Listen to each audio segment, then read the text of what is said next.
Queridos, graças a paz, aqui nós vamos continuar nossa aula, sobre a história da igreja, nossa segunda disciplina. E nós terminamos as nossas aulas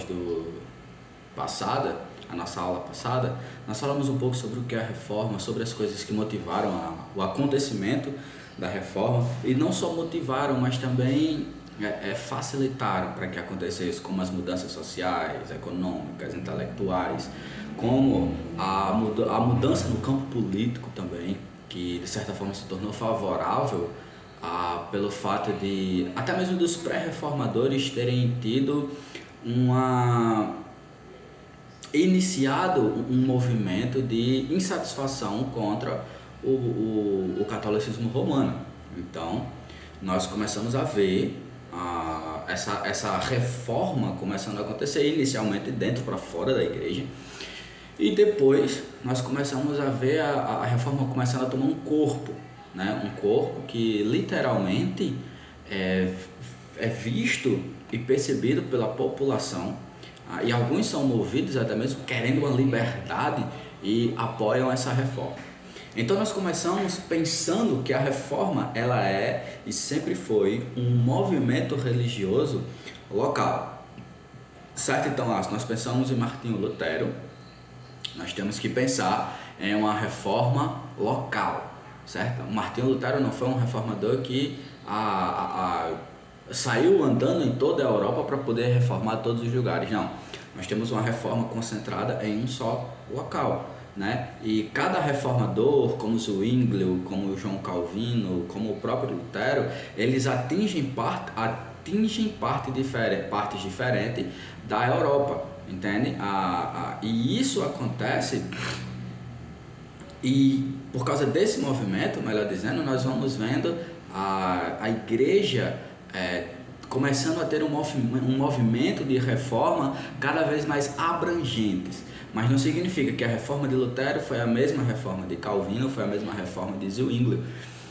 Foram reformas diferentes, feitas por pessoas diferentes, apesar de ter sido basicamente ali no mesmo tempo, entende? Mas vamos lá.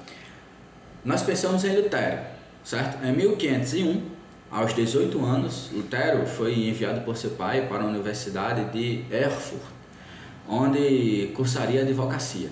Esse era o desejo do pai de Lutero, certo? Porém, Martinho, ele tinha consciência de sua miséria, ele tinha consciência do seu pecado. O fato decisivo que o fez decidir ingressar em 1505 no mosteiro dos Cônegos Agostinianos foi o medo de morrer, vindo de uma violenta tempestade que o surpreendeu ao retornar de casa para a universidade. Então, mesmo que já estando no mosteiro, Martinho sentia-se incomodado e sempre andava triste por causa de seus pecados. Depois de concluir seu doutorado em teologia no ano de 1512, Lutero começou a pregar na Universidade de Wittenberg, nos Salmos e nas Epístolas aos Romanos, Gálatas e Hebreus. Nos seus estudos das Escrituras, Martinho percebeu que a culpa consumidora que estava em seu peito não podia ser removida nem mesmo com o aumento das suas penitências. Então, naquele tempo,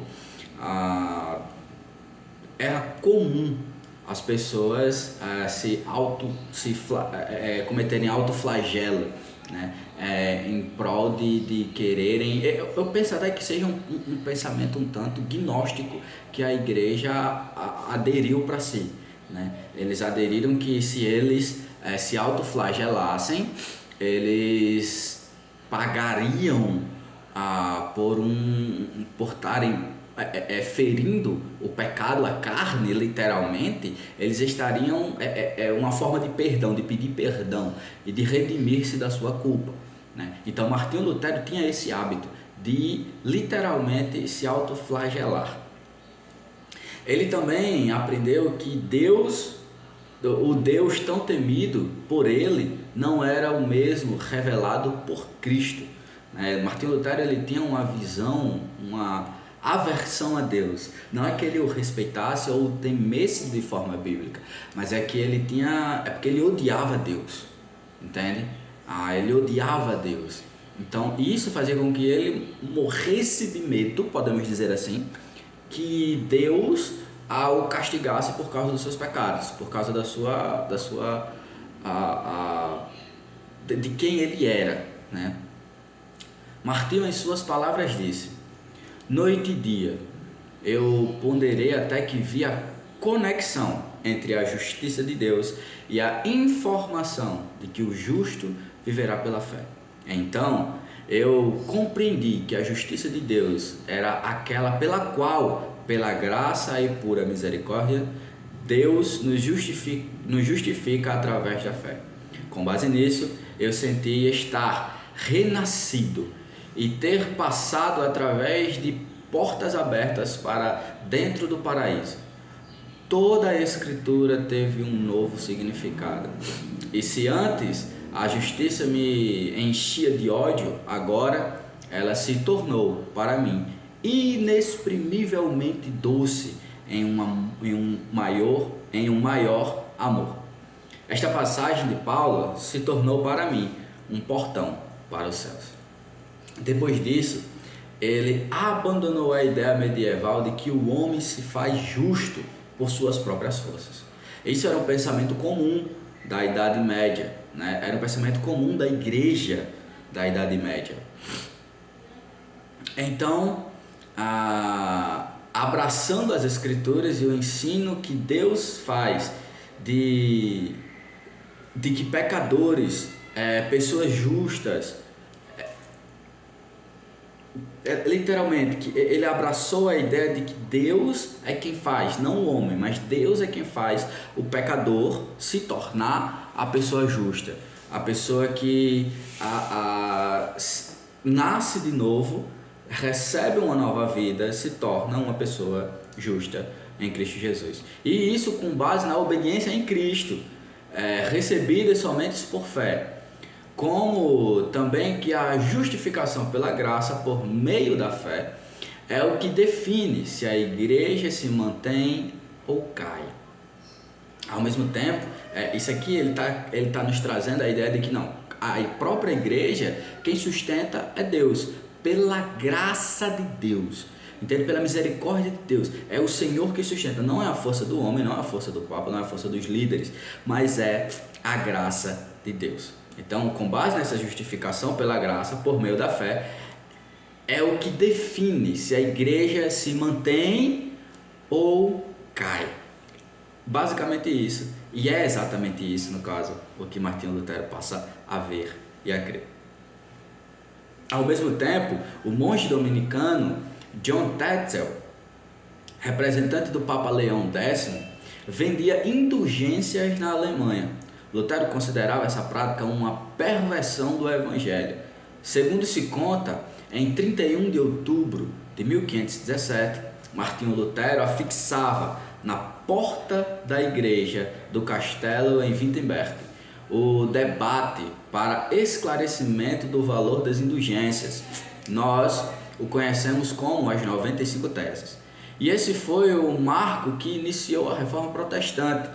Copiado e impresso, esse tratado se espalhou tão rápido que em 2 semanas já havia se espalhado por toda a Alemanha e em 2 meses por toda a Europa. Em 1518, Lutero recebeu o apoio de Frederico III, príncipe eleito da Saxônia, onde em 1519 Lutero participou do debate em Leipzig, mas foi em 10 de dezembro de 1520 que Lutero queimou a bula papal que o ameaçava de excomungão. Em 1521, Lutero foi convocado a Worms perante o imperador do Sacro Império, Carlos V, como também os príncipes da Alemanha, para dar contas de seus ensinamentos. Esse debate durou 2 dias, tendo em xeque a autoridade das Escrituras. Lutero estava sendo pressionado, né, a retirar a ideia das 95 teses. como volta à comunhão com Roma. Roma estava forçando Lutero a literalmente, olha, eu acabei de dizer aqui que Lutero em um certo tempo queimou a bula papal que o ameaçava de excomunhão. Ele estava seguro de que se ele fosse a esse debate ele não correria risco de vida. Era uma promessa, era uma certificação papal de que nada poderia acontecer a ele nesse período, certo? Então, o concílio que aconteceu ali, né, estava pressionando Lutero para literalmente ele abandonar as ideias das 95 teses, para que assim ele pudesse continuar tendo comunhão com Roma, né? E com relação às suas exigências, Lutero respondeu o seguinte: já que me pede uma resposta simples, darei uma que não deixa margem a dúvidas. A não ser que alguém me convença pelo testemunho das Escrituras Sagradas ou com razão decisivas, não posso me retratar, pois não creio nem na infalibilidade do Papa, nem dos concílios, porque é manifesto que frequentemente se tem equivocado e contradito. Fui vencido pelos argumentos bíblicos que acabo de citar. A minha consciência está cativa à palavra de Deus. Não posso e não quero retratar-me, porque é perigoso e não é certo agir contra a sua própria consciência. Que Deus me ajude. Amém. Esse dia foi marcado na noite de 18 de abril de 1521. Esse foi um novo dia para a cristandade. Esse foi um novo dia onde Martinho Lutero, podemos dizer, assinou e promulgou, podemos pensar assim, assinou e promulgou um edito dizendo que estava rompendo com Roma, certo? Mas ainda ele não havia saído da igreja, não havia sido excomungado ainda nesse debate. Mas ele afirmou que as Escrituras Sagradas são mais importantes do que o Papa e a Igreja Católica Romana. No ano de 1529, os príncipes católicos firmaram-se na resolução de que impediam em seus territórios a introdução de Roma, da reforma no caso, ao mesmo tempo em que reclamavam liberdade de culto romano nas regiões conquistadas pelo movimento reformado. De contrapartida, os príncipes evangélicos, Die Evangelischen, como se chamavam, por causa dessa recusa à imposição, os reformadores ficaram conhecidos como protestantes. Um dos grandes feitos de Lutero foi a tradução em grupo de toda a escritura para o alemão. Então, um dos grandes trabalhos de Lutero foi exatamente a tradução das escrituras para o alemão daquele tempo. E vale lembrar que Lutero, essa tradução de Lutero, ela auxiliou, né? Isso aqui é drasticamente importante. Ela auxiliou ou foi de extrema importância para o desenvolvimento da língua alemã, certo? Naquele tempo era se falado mais um dialeto, entende? Eram mais dialetos, então é tanto que cada região, podemos dizer assim, tinha um dialeto onde às vezes nem dava para se entender direito. Mas Lutero, através da sua escrita, ele conseguiu auxiliar na popularidade de um alemão, onde as pessoas iriam começar a falar aquela língua, né? Então, Lutero foi de extrema importância para o auxílio no desenvolvimento da língua alemã. Martinho trabalhou no prefácio dessa obra até o ano de sua morte, no aperfeiçoamento dessa obra até o ano de sua morte. Nessa época, a influência de Lutero era tamanha que já estava além da Alemanha. Já havia chegado por toda a parte da Holanda, Suécia, Dinamarca e Noruega. Philippe Melanchthon foi amigo e substituto de Lutero. No difícil período de 1521 a março de 1522, produziu e publicou sua pequena obra teológica dos reformadores de Wittenberg, Lucis Communis, ou conhecido como Conceitos Básicos da Teologia. Escrito em latim, esse foi o primeiro tratado teológico da Reforma. Foram feitas várias edições durante a vida do autor, e isso fez dele o principal teólogo do movimento luterano, certo? Nós temos dois principais teólogos do movimento luterano. Nós temos o próprio Lutero e nós temos Philippe Melanchthon, certo? Então, quem produziu esse Lucis Communis foi exatamente Philippe Melanchthon. Nós começamos a ver um grande amigo de Lutero que substituiu o próprio Lutero para assim poder dar continuidade até mesmo a denominação, né, que se tornou futuramente a denominação luterana. E ele foi o principal teólogo que desenvolveu o luteranismo. No período de 1521 a março de 1522, Melanchthon se apressou em produzir sua pequena obra teológica da Reforma de Wittenberg, Lucis Communis, uma teologia básica para trazer luz a todos. A luz significa exatamente isso, né? Luz, comuns, a comum. Então é uma teologia, é como se nós pegássemos um livro já, teologia para todos. Entende? É uma teologia, uma língua onde todos podem ouvir e estudar. Esse foi o primeiro tratado teológico da Reforma. Escrito em latim, alcançou inúmeras edições durante a vida do autor, e isso fez dele o principal teólogo do movimento luterano. Melanchthon acreditava que a Bíblia era a fonte última e principal do cristianismo, rejeitando assim as outras autoridades que foram identificadas e colocadas como iguais à Bíblia. Por exemplo, a tradição, por exemplo, os pais da igreja, os santos e aí por diante.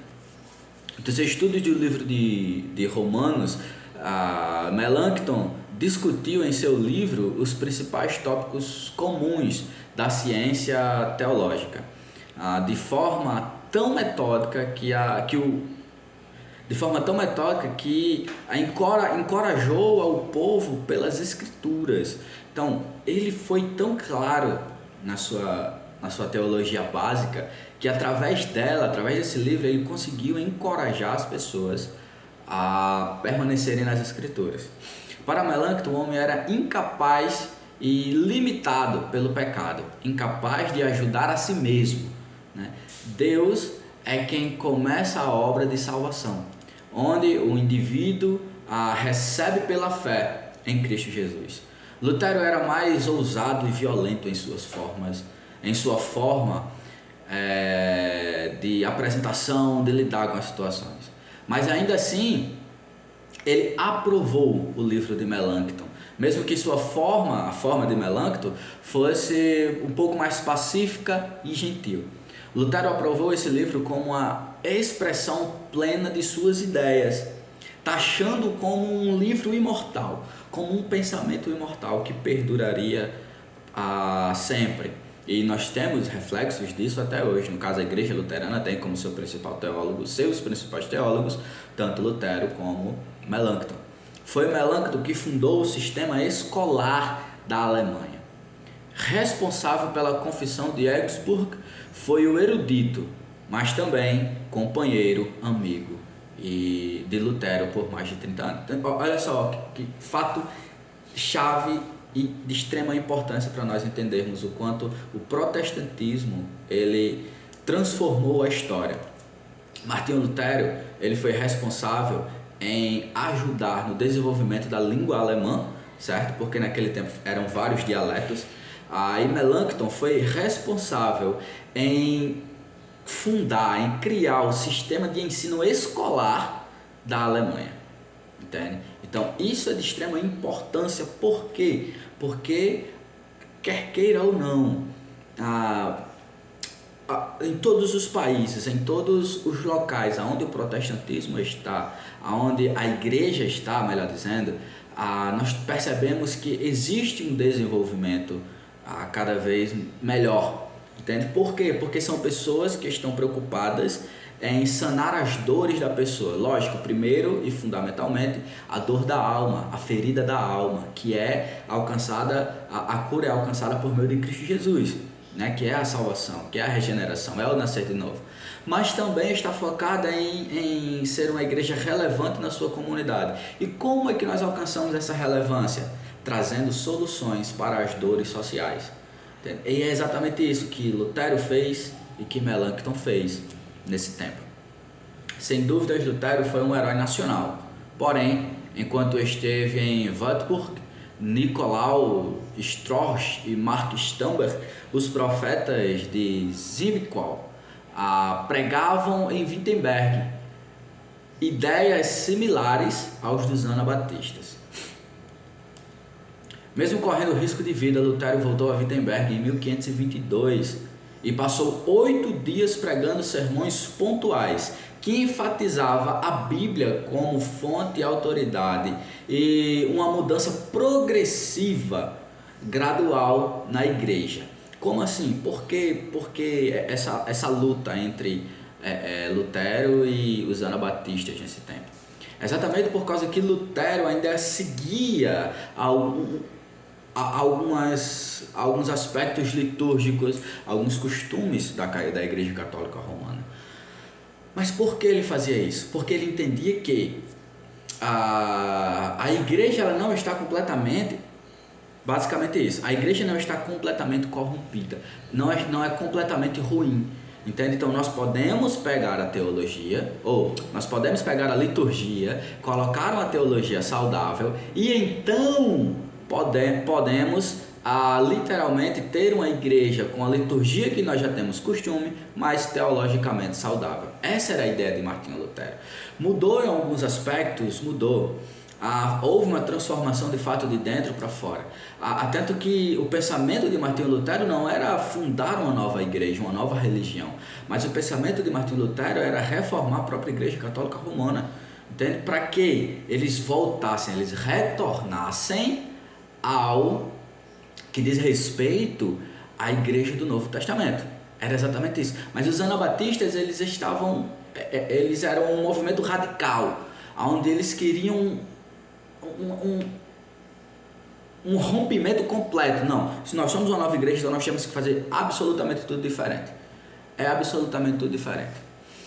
Mas vamos lá. O setor radical da reforma percebeu assim, que não poderia contar com Martinho Lutero, e em 1535 rompeu abertamente com o movimento anabatista. Rompeu relações com o movimento anabatista. Martinho Lutero elaborou a Dieta de Augsburgo, que se tornou o credo da Igreja Luterana, se tornou ela o primeiro dos 7 credos que fizeram do período entre 1517 e 1548, o epicentro da reformulação, da formulação doutrinária do protestantismo. Foi esse tempo, de 1517, das 95 teses, até 1648, que é exatamente uma das mais importantes declarações doutrinárias batistas que nós temos, né? O Catecismo Menor foi elaborado por Lutero também, e uma abordagem concisa do credo apostólico, os 12 mandamentos, oração dominical e outros assuntos de teologia e liturgia, certo? Mas basicamente a teologia luterana, ela diz o seguinte: a teologia estrutura-se em torno das 3 doutrinas fundamentais: sola gratia, no caso sola scriptura, sola gratia e sola fide. Somente a graça, somente as escrituras e somente a fé. Cristo é o centro da Escritura, a sua pessoa e obra, especialmente a sua morte vicária, são o fundamento da fé cristã e da mensagem da salvação. A revelação somente as Escrituras, é a fonte e autoridade da teologia e da vida, e ensino da igreja. A Escritura é a palavra de Deus, sendo tão verdadeira e dotada de autoridade quanto o próprio Deus. No caso, é exatamente isso, quanto o próprio Deus. No centro da Escritura estão a pessoa e a obra de Cristo Jesus. Assim sendo, o principal propósito da Escritura é soterológico, proclamar a mensagem da salvação em Cristo Jesus. A palavra por meio da obra de Cristo é o modo como Deus efetua a salvação. E a salvação é somente pela graça mediante a fé. A fonte da salvação é a graça de Deus, manifestada pela obra de Cristo, o fundamento da salvação. O meio de receber a salvação é somente por meio da fé. As pessoas em nada contribuem para a salvação. Elas estão inteiramente destruídas, destituídas de livre-arbítrio com respeito à salvação. E assim Deus é a causa eficiente da salvação. O Espírito Santo atua por intermédio da palavra do Evangelho, inclusive o batismo e a ceia do Senhor, para trazer salvação. O Espírito usa o batismo de crianças para produzir nelas a fé e levá-las à salvação. Luteranos são pedobatistas também. A Eucaristia ou a ceia envolve a presença real de Cristo com o pão e o vinho, embora tais elementos permaneçam pão e vinho. Então é basicamente assim que o luterano pensa. No momento da ceia, Cristo Jesus se faz extremamente presente naquele momento, entende? Ele não se transforma, o pão não se transforma em carne, nem o vinho se transforma no sangue de Cristo, mas Cristo Jesus está presente naquele exato momento, e por isso é algo como sagrado, entende?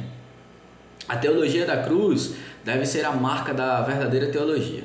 Em vez de concentrar-se nas coisas referentes à natureza invisível e às obras de Deus, conforme discutidas na teologia natural, que Lutero chamava de teologia da glória, os cristãos devem concentrar-se na humildade de Deus revelada na morte de Cristo Jesus, na cruz. Em uma teologia da cruz, os crentes passam a ter conhecimento de Deus e também um verdadeiro conhecimento de si mesmo e do seu relacionamento com Deus. Então, entre 1527 e 1529, em algum momento, Lutero compôs uma música que ficou conhecida como o hino da batalha da Reforma. Castelo Forte é o nosso Deus. E essa música ela é incrível. É linda, linda, linda mesmo. Lutero também ficou conhecido como javali selvagem na vinha. E olha só que interessante. Antes de continuarmos, quero voltar um pouco na história e dar alguns detalhes. Em 1520, no verão, circulava um documento com impressionante selo pela Alemanha, né? Seria um selo real, buscando uma figura remota, uma bula papal que durou 3 meses para alcançar Lutero, o javali selvagem. Lutero já sabia o que havia no conteúdo do documento, mesmo antes de chegar a Wittenberg, onde Martinho Lutero lecionava. O conteúdo da bula era uma exigência papal que Lutero se arrependesse e repudiasse seus erros teológicos, ou enfrentaria terríveis consequências. 41 das crenças de Lutero foram condenadas como heréticas, escandalosas, falsas, ofensivas e repugnantes à verdade católica. Martinho recebeu sua cópia no 10º dia do mês de outubro. Ao findar o período de 60 dias de graça, período de proteção, ele liderou uma multidão de alunos entusiasmados para fora de Wittenberg para queimar cópias do direito canônico e algumas obras de teologia medievais. Talvez em algumas reflexões posteriores Lutero tenha acrescentado sua cópia da bula que o condenava. Nas palavras de Martinho, ele disse o seguinte: eles queimam meus livros, então queimarei os deles. Mesmo que nos nossos dias o luteranismo não queimem mais as obras católicas, nem os papas católicos lancem bulas contra os protestantes, ainda existe uma divisão no cristianismo ocidental. Atualmente, as diferenças entre o protestantismo e o catolicismo são os acontecimentos da reforma. E é interessante que, ao Martinho Lutero fazer isso, queimar a bula papal onde estava o decreto de se ele não renunciasse à sua teologia, ele seria excomungado, é um ato de literalmente dizer: não, nós precisamos continuar lutando pelas escrituras, lutando para viver de fato, para trazer a igreja de fato a viver a palavra de Deus, É exatamente isso que Martinho Lutero está gritando. Por isso foi chamado de protestantes. Então, por isso que os cristãos protestantes foram chamados de protestantes. E precisamos perceber que, assim como a Lutero, nós precisamos ter esse espírito hoje no sentido de que nós não vamos brigar mais contra a Igreja Católica. Graças a Deus está tudo muito bem fundamentado. A Igreja Católica tem sua vida e sua função, a sua forma de viver, sua teologia, e fica para lá. Nós temos a nossa. Nós temos uma teologia bem fundamentada, entende? Que graças a Deus temos a história da igreja viva e eficaz, revelando sempre a glória de Deus, revelando sempre o cuidado e o sustento de Deus. Entende? E nós precisamos ter consciência disso, de que de fato somos protestantes, e em grande parte de como nós vemos o mundo hoje tem que ser por esse prisma, tem que ser pelo prisma de Romanos 12. A gente não pode se conformar com esse mundo. Não mais contra a Igreja Católica, se for preciso, beleza, mas nós temos que ser protestantes de fato contra os padrões desse mundo, entende? Nós não podemos nos dobrar diante de falácias, diante de situações onde querem exigir que a igreja corrompa seus princípios para se adequar a uma cultura, para se adequar a uma sociedade que está completamente corrompida e distante de Deus. Precisamos nos manter firmes às Escrituras, manter a nossa palavra de que somos filhos de Deus e de que somos sustentados por Deus. Mas o que de fato significa o protestantismo? Inicialmente, na Reforma, aquilo que nós vimos não era uma nova religião, mas era a modificação do catolicismo. É a descrição de Ernest Trosten do que seria o protestantismo. É uma nova roupagem do que seria o catolicismo. Seria basicamente a teologia do coach hoje, sendo uma nova roupagem do que era a teologia da prosperidade há 10 anos atrás, entende? Quando ele diz isso, é pensado em que os problemas do catolicismo continuam os mesmos, porém com novas e diferentes soluções. O protestantismo conseguiu responder de uma nova maneira as perguntas fundamentais da igreja. E a primeira é: como a pessoa é salva? Onde reside a autoridade da igreja? O que é igreja? Qual é a essência da vida cristã? Então eram perguntas de extrema importância que a igreja não estava sabendo responder, ou pelo menos que respondia trazendo a responsabilidade completamente para si, completamente errada. Mesmo que os reformadores protestantes em toda a Europa do século XVI, tendo as convicções semelhantes a estas, foi Martinho Lutero, em seu conflito pessoal com Roma, que trouxe essas respostas, que essas respostas foram dadas pela primeira vez.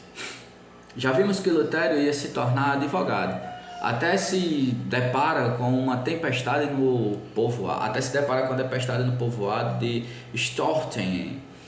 Essa tempestade era um raio, literalmente, caiu próximo de Martinho Lutero e ele fez uma promessa a Santa Ana de que se ele chegasse com segurança, se ela salvasse ele, né, ele se tornaria um monge, né, e ele cumpriu a sua palavra e ele se tornou um monge.